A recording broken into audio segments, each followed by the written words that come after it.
Today I'll be presenting on Southeast Asia, focusing on cultural values, art, and the influence of India and China, as discussed in Culture and Values, pages 184 to 185. So, some learning objectives. By the end of this presentation, we should be able to identify key cultural influences on Southeast Asia, explain the role of religion, art, and architecture in shaping values, and connect ancient Southeast Asian civilizations to modern day cultural preservation. An overview of Southeast Asia. Southeast Asia was heavily influenced by India and China through trade and religion, meaning also cultural exchange. Hinduism and Buddhism spread widely, shaping architecture, art, and philosophy. Angkor in Cambodia became a major cultural and political center with monumental temples reflecting religious devotion and cultural values. Those are the pictures of some art that they created. Some key values in antiquity. One was religion was the foundation of these civilizations. Temples symbolized harmony between heaven and earth, and literature or inscriptions celebrated kingship, morality, and ethics. Even today, Southeast Asian societies value community, spirituality, and preserving cultural heritage. And here I included a picture of the Borobudur. It is supposed to look like a mandala, which is a geometric symbol by Hindu and Buddhist that's supposed to represent the universe. It's supposed to be harmonious, symmetrical, which was designed to show that it was ascended by pilgrims.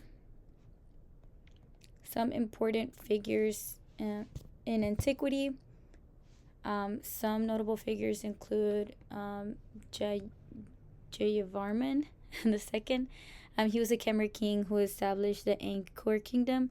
Priests and monks preserved sacred texts thanks to him and maintained temples, and warriors defended kingdoms connected to divine authority. So I included the picture of Jayavarman and the Angkor kingdom. So some modern parallels. Today we see similar roles played by historians, as well as archaeologists and cultural preservations. One of the ones is Mr. Thich Nhat Hanh. He was a Buddhist monk and a teacher, also an activist, which is the pictures I included. And organizations like the UNESCO help protect sites like Angkor Wat. This is the Google Earth connection. Here's Angkor Wat in Cambodia, which you can explore in Google Earth.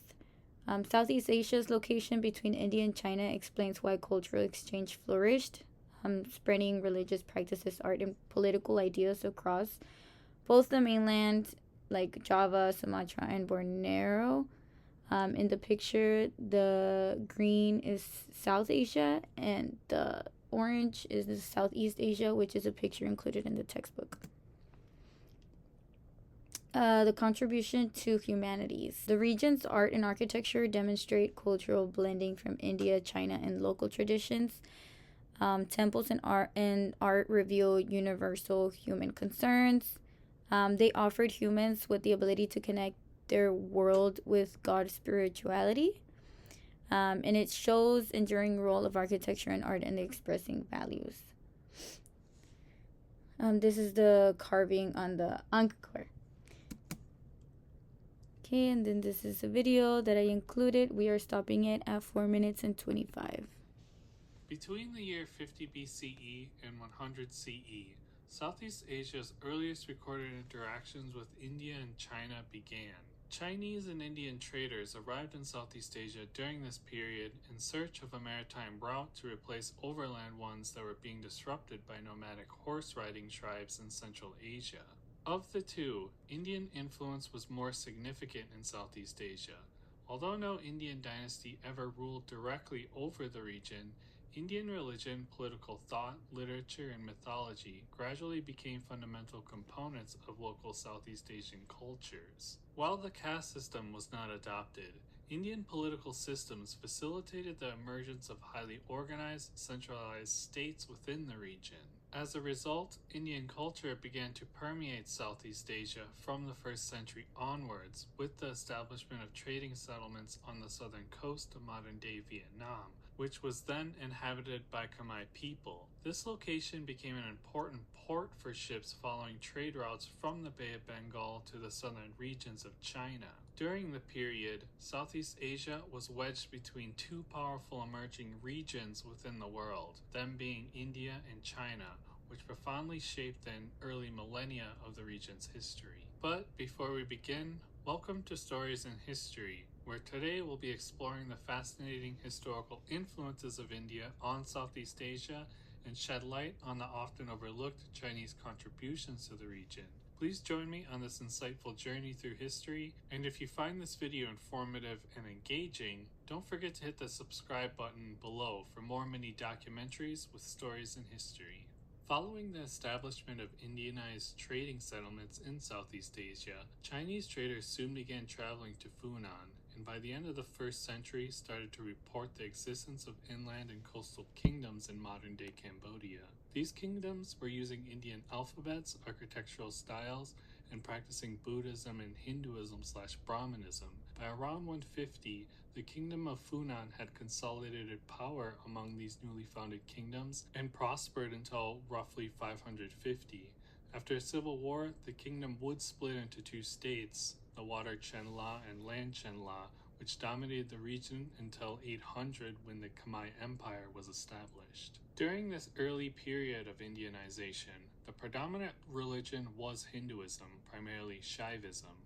However, various forms of Mahayana and Vajrayana Buddhism also existed alongside Vaishnavism, which were practiced among different states at distinct time periods. One distinctive feature that emerged during the early centuries was the deification of the king, referred to as the Devaraja, meaning God King, which was based on the South Asian concept of Chakravarti, or universal ruler.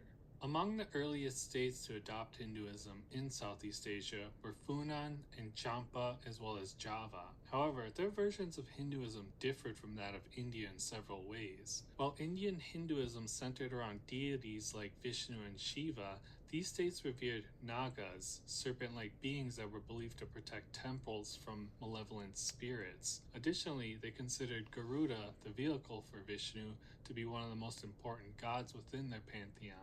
During the 1st millennium, Indian culture exerted a very strong influence on Southeast Asia. Indian traders established residences and communities in newly founded Hindu states, bringing with them India's rich intellectual and cultural traditions. Scholars in Funan, Chenla, Champa, and Srivijaya, to name a few, eagerly studied Indian literature, philosophy, and art, and even invited Indian scholars to their kingdoms. The spread of Hinduism and Buddhism further strengthened the cultural affinity between Southeast Asia and India.